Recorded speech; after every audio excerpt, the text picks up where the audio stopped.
Credit Island will be the last stop on the RAGBRAI biking tour of Iowa. They'll be dipping their tires right here. As we see here, St. Ambrose offers a variety of college-level examination programs, otherwise known as CLEP tests, that count for class credit. But students still seem to take the classes. With a little bit of studying and about $100, students could save time and money on their college education. ProFair isn't just a time for students to promote themselves, it's also a time for businesses to get their name out there in the community.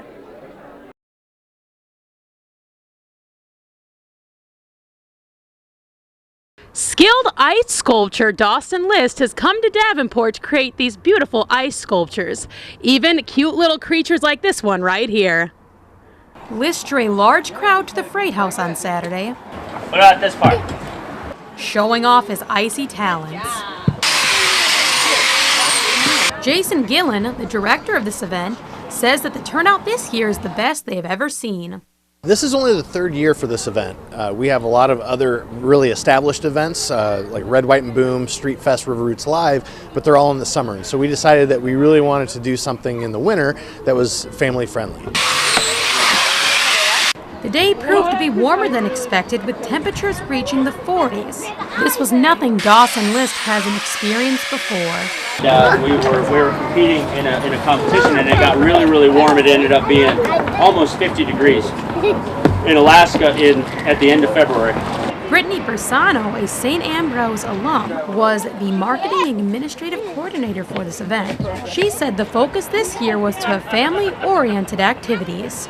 So we try to have a lot of kids' activities. We have live music so that people can enjoy it when they're walking around. We have these interactive ice sculptures so that it gets people involved. And it's fun for all ages, and it's important to get people out in the Quad Cities to see that there are actually things to do. Bersano says with the success of this year's icy event, the Quad Cities should look forward to this extravaganza being put on again next year. Danielle Baresel, Dateline SAU.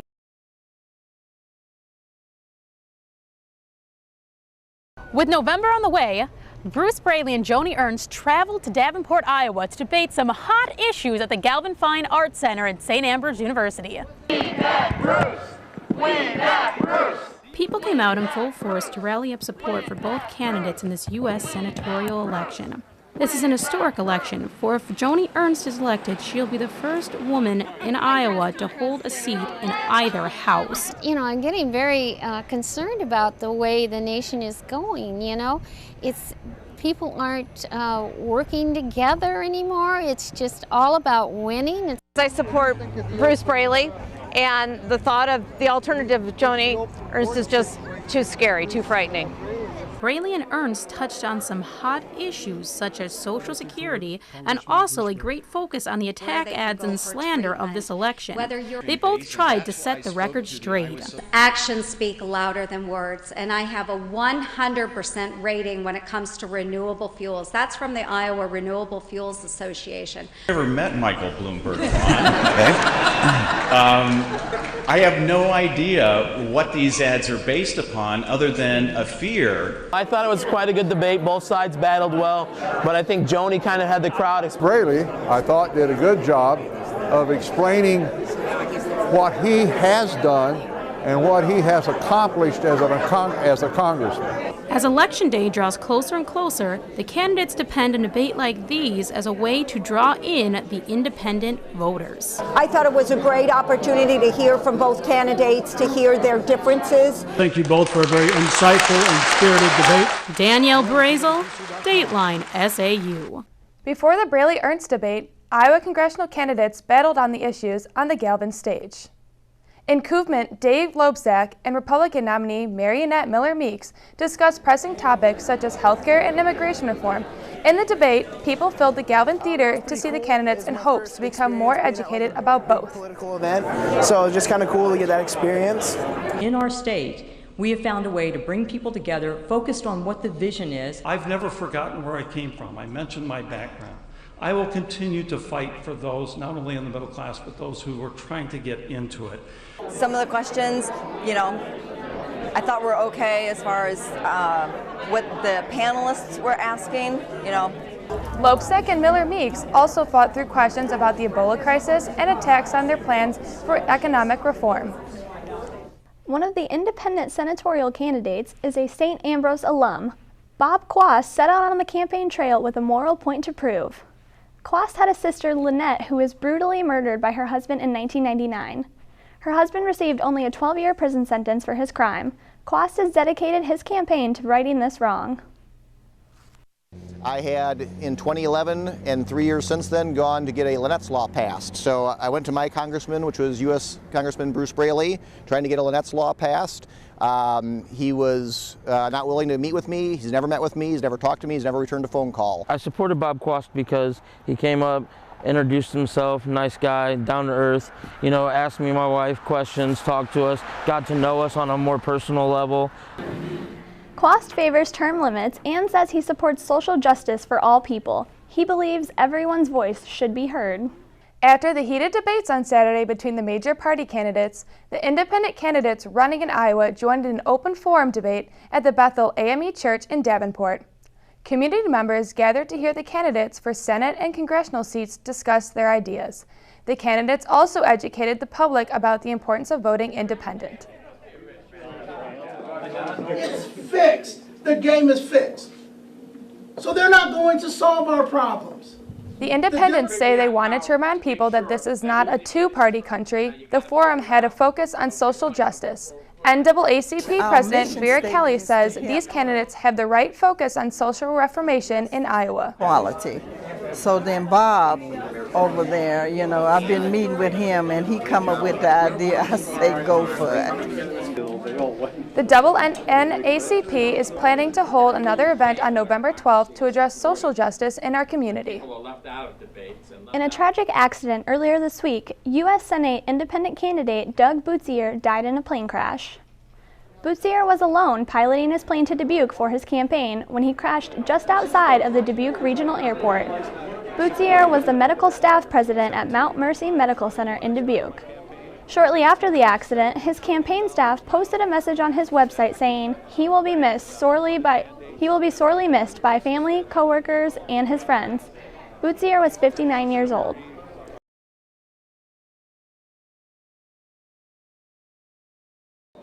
Hearing the word test makes the average person cringe. However, not all exams are created equal. CLEP testing is more than just a test. It is a way to cut down on student workload. These tests allow students to take general education requirements and have them count for a semester of a class. As student advisor Sue Ferry states, this can help some students out when they're short on time. We'll get students who realize they need one more course to graduate and they don't want to stick around for it, so they'll try for that. Or just it's a gen ed from long ago that they've forgotten that they need. CLEP testing does not always have to be used in desperate situations, but it is not a well-known process at SAU. Student Michael Burns, a junior at St. Ambrose, hadn't really heard of these tests but would like to know more about them. If it is a form of testing which would definitely help me out postgraduate wise, I'm a junior, so that's kind of becoming more and more relevant the closer I get. I would definitely be interested in checking that out. Student Jenny Yancey is new to the idea of CLEP testing and thinks it's a missed opportunity for students to be more successful in college. I've never heard of CLEP testing until this year, and I'm a sophomore, so I feel like definitely freshmen probably have no idea what it is or anything about it, so I think the campus should promote it more. The trouble with CLEP testing at St. Ambrose is the university lost accreditation to administer tests on campus last year. Now testing out has become a bit of a hassle. The nearest place to take them is Muscatine Community College. About a half-hour drive from campus. Plus, there's a fee of $80 just to take the test and an additional $25 at the testing center. St. Ambrose administers a $20 fee per 1 credit added to a transcript. Cheaper than the almost $900 per credit classes at SAU, but it's an out-of-pocket cost. Other arguments on CLEP testing are, should they count as a class? I think it should count just because you're still putting in the work of studying and stuff, because you can't just take the test without studying. SAU policy requires a 50 out of 80 to pass the test, and study materials are available online. For students wanting to learn more about CLEP testing, Go to clep.collegeboard.edu and take the first step for testing for credit. Danielle Baresel, Dateline SAU. On most Saturday mornings in the Rogalski Center ballroom, a person wouldn't see a student dressed like this or this. However, this weekend was a special occasion. Destination Leadership, a conference to empower the young minds of St. Ambrose University with skills to be better leaders. Good morning, what's your name and then find your name tag. And as Ramona Amos, the chair of the Destination Leadership Council, says, this event has been helping students for years, and every year the committee tries to add a new element. This is our 5th annual conference. This year we tried to do something different by including speed coaching. With speed coaching we have 10 professionals. 10 students will have the opportunity to, kind of like speed dating, to rotate around the room and ask the professionals any questions they like. Besides speech coaching, students were able to go to many different breakout sessions from professionals in leadership roles, such as Kate King with her networking workshop. Who was the person shoveling mulch with you? And the light bulb went on. She said she was a female CEO who's owned her own company for 10 years. I said, that is right. Keynote speaker Dr. Lori Sundberg of Carl Sandburg College addressed the conference about the different kinds of leadership and how to stay true to you. Over the years, what I've learned is that you really can't be somebody else. It's not going to be a revelation for you, but it kind of was for me. I needed to be who I was. Students say that all the speeches were very necessary. Just really got a lot out of it. It's really good. You learn a lot of stuff here. It really translates into the real world. Another crucial part of the event was an organization called SEALS.